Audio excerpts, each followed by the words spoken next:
His name is Kevin Nelson, and he's looking for love.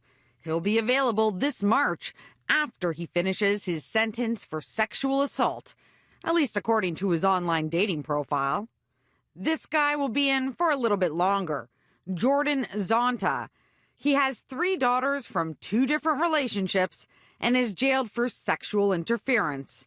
According to court documents, he pleaded guilty to sexually assaulting a 6-year-old girl, his 7th victim of a sex crime. He writes, "I am designated as a dangerous offender, and I don't have an official release date. However, I am eligible for a parole hearing every 2 years." But women are still flocking to them. I'm Christina Howard, and tonight we tried to figure out why some women can look beyond a violent history and obvious location hurdles to find love. Melissa Fazina launched CanadianInmateConnect.com 8 years ago, and in her experience, women of all types are drawn to the inmates who post on her platform. There's obviously women out there that are attracted to the bad boy type, and they can understand and relate to these guys on a different level. Maybe they grew up in like a certain lifestyle or environment. So there's those types, but there's also people just out of kindness, non-judgmental people that write. This is a phenomenon called hybristophilia.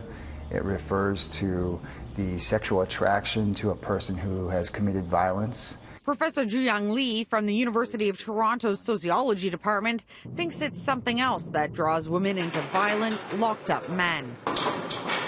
They have sort of this general curiosity with them. They believe that they might be able to rescue them or they might be able to change them. They sometimes don't believe that this individual is capable of that kind of violence, or at least they hope they're not. In the scientific community, we don't have like a consensus definition for why this is happening. But it is happening. For only $35 a year, inmates can post their profile to the site, and would-be fans, friends, and lovers can send them mail.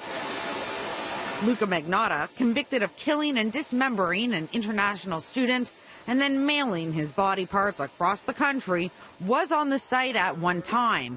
He removed his profile after he found love.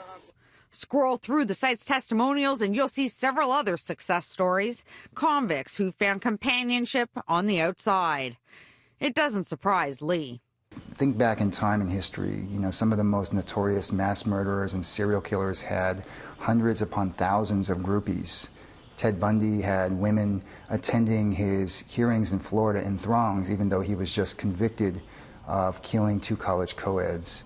Fazina believes her site doesn't just connect inmates to the outside world, but can help reintegrate them into society.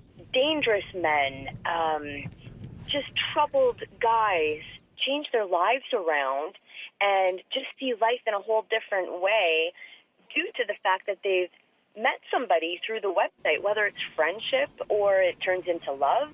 Christina Howard, City News.